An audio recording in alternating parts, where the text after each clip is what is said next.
Fernando Gabriel González Peña nació el 31 de enero de 1963 en el Hospital Carrasco de Uruguay. Su padre, José Pepe Peña, era un reconocido periodista deportivo y desarrollaba su actividad profesional en Buenos Aires. Si bien la distancia hacía que los encuentros con su hijo fuesen pocos, la relación estuvo marcada por la intensidad de esos momentos. Su madre, Malena Mendizábal, había trabajado como actriz y cantante de flamenco.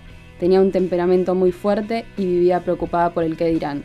Fernando desarrollaría sentimientos encontrados de amor-odio hacia ella, basados en la incomprensión de su madre en torno a su orientación sexual. Él admiraba mucho a su papá, que siempre contaba que un día a los 8 años con su hermano lo dejó en el Obelisco y le dijo, bueno, en media hora quiero que lleguen a tal esquina, y los largó solos y ellos tenían que llegar. Con su mamá, viste que el tema gay y madre siempre es una relación amor-odio.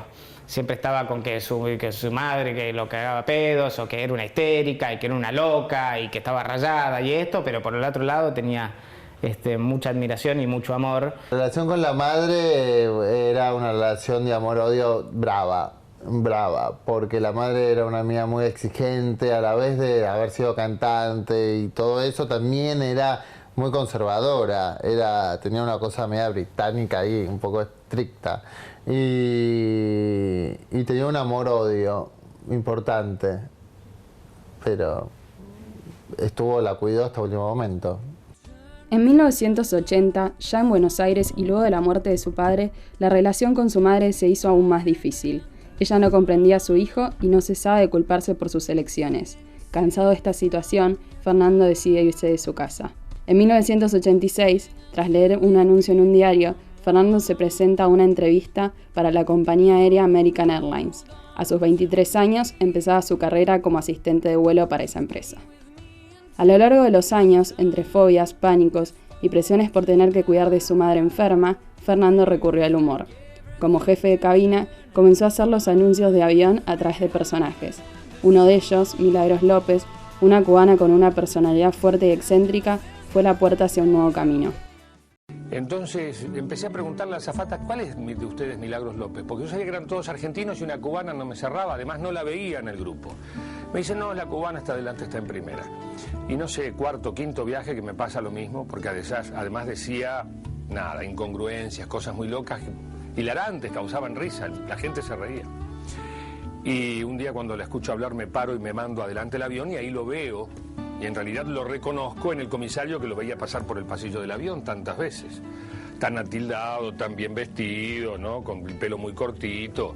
Y nada, se rió cuando me vio, él sabía quién era yo, después se sentó al lado mío, tomamos un champán o algo y ahí fue que le dije, ¿no querés hacer Milagros López en la radio?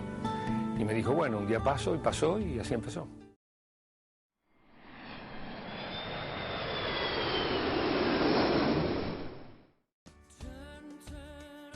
Su madre Malena murió el 3 de marzo de 1997.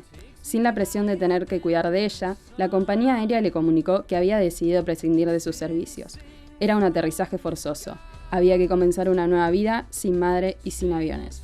En 1998, luego de sus participaciones anónimas en la radio a través de sus personajes junto a Lalo Mir y Elizabeth Bernacchi, Fernando Peña aparece en Huevos Fritos, un programa conducido por Ronnie Arias. Poco tiempo después nacen Graffiti y El Parquímetro, donde sus criaturas hallan un terreno fértil para seguir creciendo.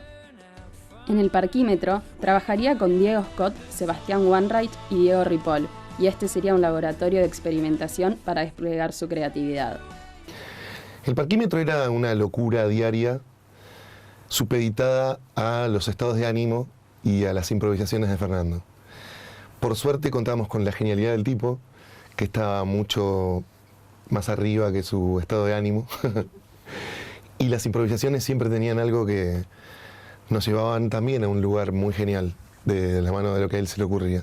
El Parquímetro era la oportunidad para escuchar 4 horas de cualquier cosa que no tuviera que ver con la realidad. A veces sí, Peña se metía con la realidad y puteaba y hacía sus escándalos y qué sé yo, pero en la mayoría de los momentos eran los personajes haciendo sus cosas, algo completamente ajeno a lo que pasaba en el país. Te abstraías completamente de lo que estaba pasando a tu alrededor mientras escuchabas el programa. Yo creo que eso era lo más interesante que tenía y lo más divertido. Y bueno, empezamos juntos ahí a trabajar con Fer la primera vez que nos juntamos en el Bar del Gallego, ahora cerrado, mítico Bar del Gallego de Honduras y Bonplan, le digo, bueno, Fer, él es Seba, Fer, y Peña lo mira a los ojos y le dice, no me gusta, no nos vamos a llevar bien, ya lo percibo. Peña tenía mucho de esto, de percepciones paranormales y corazonadas, intuitivas y demás. Y yo le digo, pero pará, recién lo conoces, confía en mí que él es talentoso y que va a poder laburar con vos sin problemas. Y Seba le dijo algo así como, ya nos vamos a querer, quédate tranquilo. Así que arrancamos a laburar juntos. Seba laburaba mucho en guiones, muchísimo, preparaba miles de hojas para que nosotros después leyéramos 2 renglones al aire. Y Peña se soltaba de esa baranda, de esa guía, de ese guión, y terminamos haciendo cualquier otra cosa. Pero ese laburo de Seba de darnos como una plataforma de despegue era fundamental para que nosotros después pudiéramos volar. Así que de eso se trataba, de cruzar los dedos de que Fernando no viniera él cruzado, y cuando venía cruzado, correrlo por donde venía. Si te decía, me quiero ir a mi casa, bueno, anda. Hacerle un poco de psicología inversa para que no se dé cuenta. Y todos los días, de verdad, todos los días, yo moría de risa en el estudio. Me tenía que tapar, darme vuelta, para no arruinar ese momento que le estaba generando. Y muchas veces yo tenía que salir del estudio para reírme a carcajadas 2 segundos y volver recuperado con aire otra vez para poder seguirlo a él. Era jugar con él, básicamente.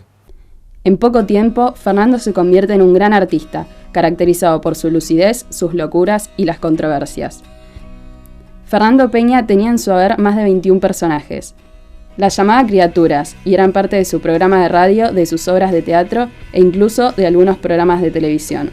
Algunos de ellos dialogaban entre sí en su programa de radio. Entre ellos se destacaban La Mega, Martín Reboira Lynch, Sabino, Milagritos, Palito y Dick Alfredo. Se trataba de personajes que burlaban los estereotipos de la sociedad. Sí, viste que ayer parece que el avión que se cayó fue que se cayó la turbina. No se paró un motor cuando estaba cayendo. No sí, exacto, sí. No se caen las turbinas de los aviones. ¿Cómo sabe de aviones el puto este? Los personajes salían de la observación, era muy observador y sacaba la ficha muy rápido y le agarraba el yeite y las muletillas y a la gente así enseguida. Después él tenía toda la capacidad creativa de inventar una vida para cada uno de esos personajes. Para mí Fernando tenía múltiples personalidades y yo creo que de todo eso fue que él pudo ir elaborando estos distintos puntos de vista o personalidades. Él era como bastante esquizofrénico para mí, ¿entendés? Y bueno, fue elaborando y era un gran observador. De todo él podía sacar una persona, un personaje o lo que quiera hacer. Todo el tiempo estaba mirando, muy ansioso, muy inteligente. Y bueno, y eso lo volcó en ese talento, logró encontrar ese punto para poder mostrar todo lo que tenía dentro. Y Peña los componía a los personajes al máximo y tenía la capacidad de hacerlos todos al mismo tiempo gracias a la radio y gracias a la versatilidad que tenía en la voz para poder cambiar de tonos. Pero eso de cómo interactuaban los personajes y que ninguno se saliera de su línea de pensamiento pasa por saber cómo componer realmente un personaje. Cualquier escritor es muchos personajes y cada uno de ellos piensa distinto. Lo que me asombra de eso es la repentización. O sea, lo raro de eso es que hablaran a la vez, por ejemplo, o que uno interrumpiera al otro. O sea, la repentización. ¿Cómo podía hacer eso en un espacio de tiempo muy corto? Eso es lo que más me asombra. Muchos los vimos nacer al aire, generación espontánea, algo que se le ocurrió. Yo me acuerdo algo muy pequeño de un personaje que no parecía mucho, pero que era el Brete, que fue, creo que, la Mega diciendo, ay, me estás metiendo en un brete.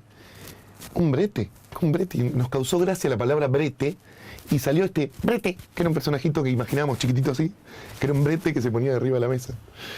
Pero así un montón de cosas. Lo que hacía Fernando era una cosa que yo, la verdad, no entendía, porque yo cuando iba a acompañarlo a la radio, veía cómo él hablaba y cómo se discutía con sus propios personajes, y es para quedarse, viste, wow, ¿cómo es esto? Y así cada uno era una rodaja de la personalidad de Fernando. Yo siempre digo eso, que eran como pequeños rasgos de la personalidad de Fernando, como rodajas de su personalidad. Entonces era, uy, mirá, el hermano de Sabino. Pasaba un viejo con una caja de herramientas caminando por afuera del restaurante y Peña, como Sabino, salía corriendo, ¡Tulio, Tulio! Y lo iba a buscar, ¿entendés? Y el viejo no entendía nada. O sea, toda la gente aterrorizada por sus personajes. Pero sí, era muy divertido. Y Seba todo el tiempo le hablaba, estamos comiendo, o sea, ya terminó el programa, hicimos 4 horas de personajes, ya está. Y comiendo Seba le pedía, Palito, ¿me pasas la sal? Winry. Y seguía, ¿entendés? Era un show constante. Cuando terminaba el programa estábamos todo el tiempo en un show con él.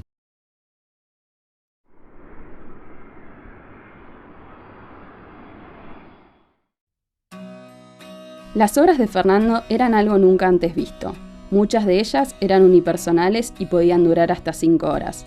La gente estaba fascinada con sus obras y esto se reflejaba en el éxito teatral. Entre las más conocidas se encuentran Esquizopeña duele, La burlona tragedia del corpiño, Diálogo de una prostituta con su cliente y Gracias por volar conmigo. A partir de esta última obra, escribiría un famoso libro con el mismo nombre. Fernando lo que buscaba en el teatro era transgredir, abrir cabezas. Yo creo que era como en un lugar, es como cuando te vas de viaje por primera vez y viste, sentís que te abrió algo la cabeza, viste, cuando sos joven y empezás a viajar o ves cosas. Bueno, yo creo que Fernando trató de hacer eso, de que la gente viera otras realidades distintas. Fue un gran provocador. Era un artista, para mí era el mejor actor de teatro y mejor showman y performer que lo que hacían las voces en la radio. Por más que las voces en la radio eran geniales, pero a mí, que siempre me gustó el teatro y que me gusta el teatro y que veo la magia del teatro, lo que él hacía con el público y lo que lograba en cuanto a suceso y a hecho teatral era alucinante. Nunca vi nada parecido. A mí me fascinó verlo en teatro. Yo, de hecho, laburé con él en Esquizopeña en Duele. Y ver cómo un tipo llenaba un escenario gigante como el de, no sé, la sala de Pablo Neruda, el Paseo de la Plaza, solo con su presencia, con su histrionismo y su genialidad. Él tenía, al margen de ser un genial actor, un manejo de la escena y un desplazamiento en el escenario que yo pocas veces lo vi. Y él mezclaba esto de la ficción y en sus personajes con una especie de stand-up, café-concert, de improvisación. Era como multidisciplinario, musical también, porque a veces cantaba también. Y me sorprendió, la verdad que verlo en escena me dio total dimensión de lo animal que era artísticamente. Pero Fernando en el teatro era como desbordado, era increíble lo que hacía. Y había como una tensión entre él y el público muy impresionante. Y una obra podía durar 4 horas, o sea, un delirio. La gente puteaba, se iba, o sea, pero le pasaba algo cuando él estaba ahí. Lo que él tenía era que te agarraba y era... te quedabas así agarrado de la silla y lo mirabas porque no podías dejar de mirarlo. Y es lo que él trabajaba todo el tiempo. La lectura del público, eso es lo que tenía él. No era que hacía una obra, subía, hacía la obra, decía hola, sí, pepito, pipi, se iba. Él agarraba y leía por dónde venía la gente, y se veía que la gente no se reía, se veía que la gente se hacía la boluda.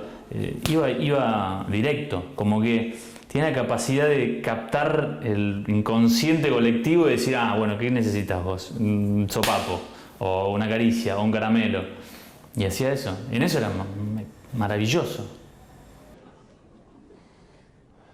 Un travesti patético. Qué nostalgia me da el Uruguay.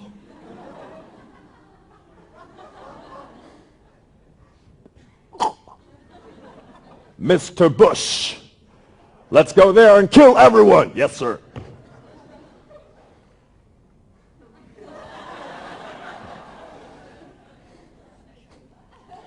Somos lo más grande del mundo, Di.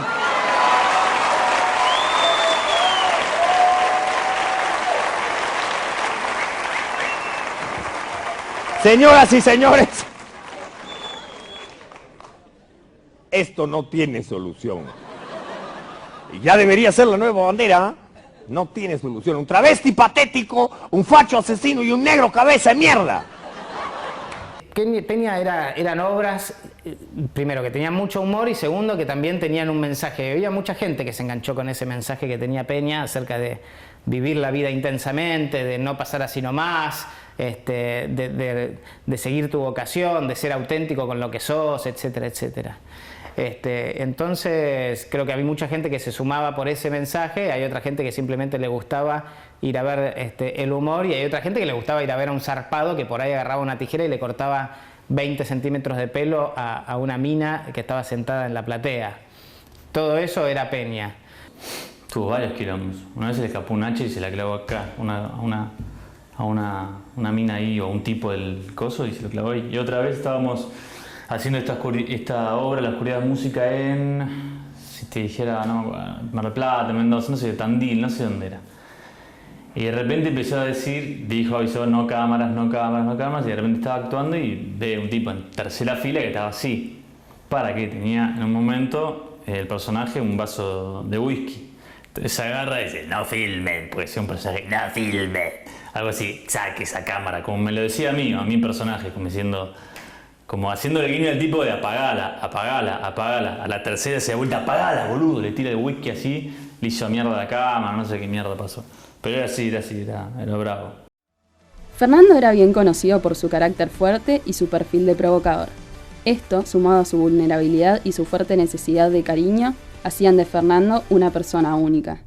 Peña, sacado de contexto, era un tipo re tranquilo, con el que hablaba muchísimo, que no era para nada agresivo, ¿me entendés? Pero bueno, después había que verlo a Peña acá, en el medio del quilombo, bardeando él mismo también todo el tiempo. Y él decía era un provocador, pero yo lo veo que más era un provocador de todo tipo de emociones. Parece que lo que a él le importaba era que te pase algo, cualquier cosa. Te podía dar asco, podías putearlo, podías amarlo, pero provocaba sensaciones, emociones, provocaba lugares inconscientes tal vez, cosas que nadie se anima ni quiere decir, ¿no? Fernando era un tipo muy emocional, muy visceral, ¿no? Y lo bueno que él tenía y que nos dejó y que a mí me enseñó era a exponer su vulnerabilidad. Él te decía, si yo digo que soy gay, que tengo SIDA y que, no sé, me gusta la cocaína, ¿quién va a venir a acusarme a mí de eso? Si ya lo dije yo. Su sobreexposición era su armadura. Entonces, todo lo vulnerable que él podía llegar a ser, lo protegía con su personalidad, con su provocación y con su sobreexposición. Fer era un tipo muy demandante de afecto, pero normal. Tanto daba que después, como una marea, después se llevaba todo lo que le había traído. O quería que le devolvieran el afecto que él daba. Me parecía un intercambio justo, la verdad. Había que bancárselo. Pues te llamaba a las 4 de la mañana y te decía, estoy en tal lugar, vení, que tomamos algo. Y estoy durmiendo, ¿viste? O te llamaba a las 5 de la mañana con la voz de la Mega. Diego, yo durmiendo, ¿entendés? Era, Mega. O sea, le contestaba al personaje. Era esa locura. ¿Qué pasó? Se murió Rodrigo. No. Poné Crónica ya. Y te cortaba llorando, como la Mega. Y vos te quedabas como un boludo viendo la muerte de Rodrigo en Crónica. Y decía, me podría haber enterado a las 10 de la mañana de esto, no ahora, que estaba durmiendo plácidamente. Y bueno, era una persona muy especial también. Tenía un carácter muy fuerte. Pero aparte de ese carácter que tenía una personalidad muy fuerte, cuando la mirada tú le veías, wow. Pero después, no, era como un niño también, que a veces necesita un mimo y un abrazo, y él mismo te lo pedía. Cuando a veces se sentía, qué sé yo, triste, como todos nosotros queremos un abrazo de una persona que uno lo quiere, y bueno, a veces me decía, María, necesito un abrazo. Con Fernando era, o te quedabas así viéndolo, o sacámelo por favor, era así. Y yo básicamente toda la gente que conozco o lo detestaba, o lo amaba. Era así. Porque justamente provocaba eso, provocaba un choque. Tal vez la gente sentía lo mismo, pero la reacción podía ser diferente ante el mismo hecho, ¿entendés? Se divertía provocando, tenía esa maldad él, pero creo que mucha gente le sirvió, por eso también lo quisieron tanto, ¿no? Y también lo odiaron, ¿no? La gente que provoca ese tipo de cosas es querida y odiada a la vez, y Fernando lo fue. Tenía esa cosa de saber captar a la gente careta, si quieres llamarlo. Entonces, si te veía careta, te hacía mierda. Yo lo vi, te hacía mierda, te desnudaba, te ponían bolas y decían, ¿este sos vos? Y vos le decías no, o le mentías y decías, anda a cagar. Yo estoy acá, y él te decía, yo estoy acá en bolas, yo soy así, yo soy esto. Me divertía horrores. 4 horas del día me divertía trabajando con él. Era demasiado pedir. Y fuera del aire, cuando nos íbamos a comer, me volvía a reír otras 2 horas. O te ibas a jugar al bowling y lo veías que jugaba al bowling increíblemente bien. No sé, todo el tiempo nos preguntamos si no era como una especie de Big Fish, ¿viste? El gran pez de la película de Tim Burton, que te contaba miles de historias que vos sacabas la cuenta y no te daba, ¿viste? ¿Cómo es que el chabón voló 12 años, fue azafato y crió perros, border collies, y después fue, no sé, hacía fiestas infantiles, espectáculos para niños, era guardavidas? Mentira, una de estas me está mintiendo. Y después te encontrabas con gente que había participado del curso de guardavidas con él, obviamente compañeras azafatas, pilotos de American Airlines. Lo veías cómo criaba los perros, eran 8 y los criaba, los sacaba a pasear sin correa y le hacían caso de un monosílabo que él decía. Era todo como muy fuerte, era todo muy real.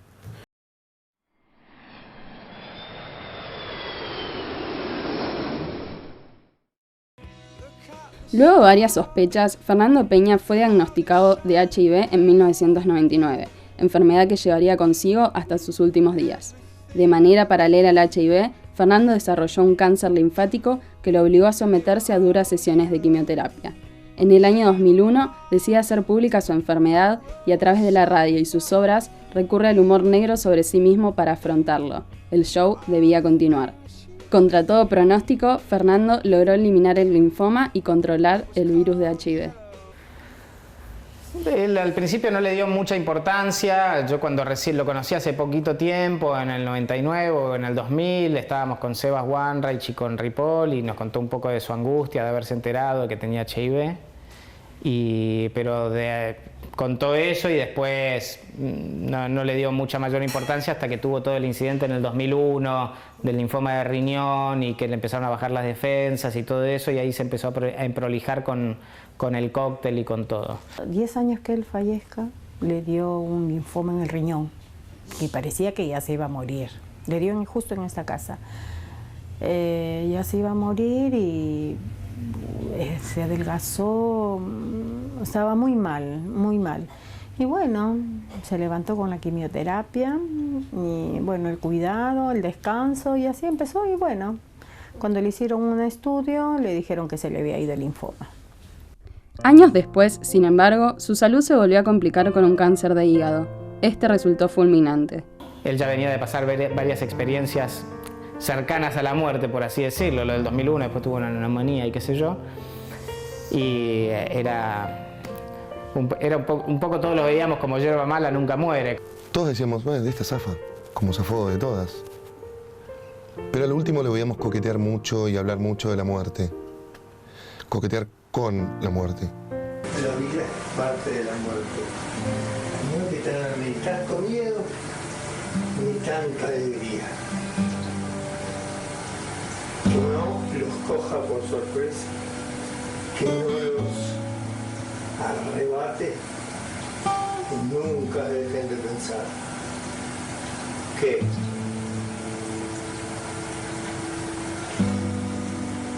puede suceder en cualquier momento y no hay que estar desprevenido, y cuando venga, a pesar del dolor y de la tristeza, abrazarla mucho, mucho. Yo sé que en este momento es entendible lo que estoy diciendo. Para decir que este está loco. Tengo un tiempito. Tengo un tiempito.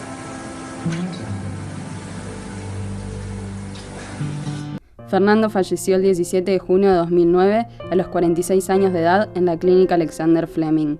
Fernando se fue en la cresta de la ola, en su altura crucero. Y esa noticia fue horrible, la verdad que horrible.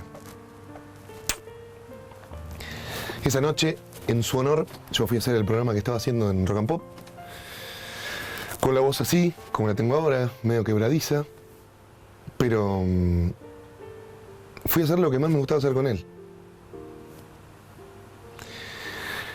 Y es raro porque me sigo emocionando con esto.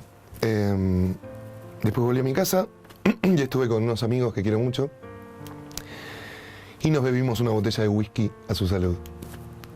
Y bueno, fue como una despedida. Yo tengo que agradecerle a él mucho de lo que soy, es gracias a él.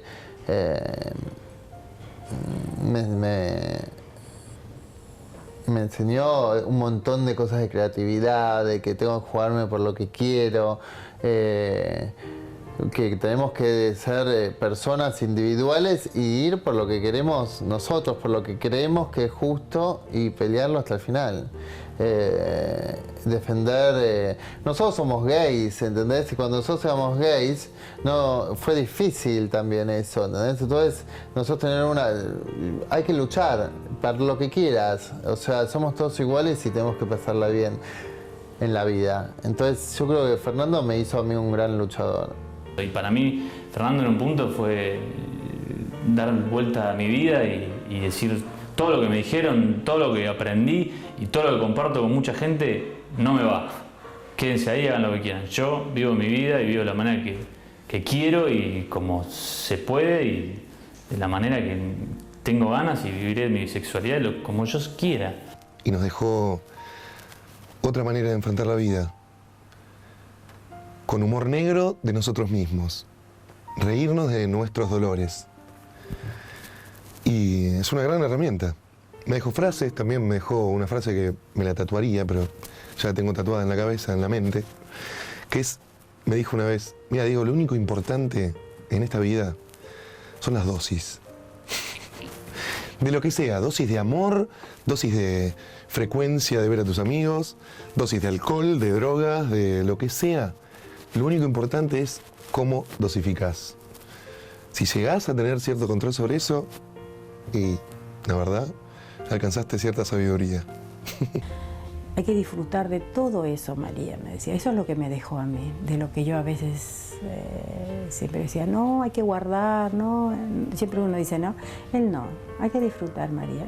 Ese me dejó a mí, él, esa parte muy linda, disfrutar, querer, amar. Y ahí, esto lo conté pocas veces, me desperté en su casa, yo solo, me senté en su escritorio, agarré un anotador y le escribí una carta.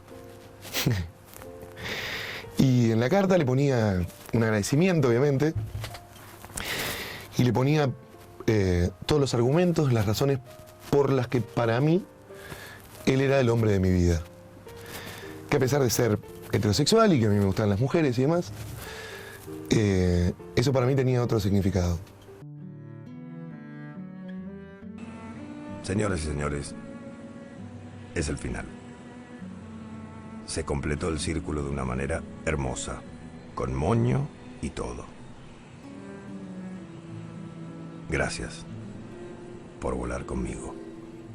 No, permanecer y transcurrir no es perdurar, no es existir, ni honrar la vida. Hay tantas maneras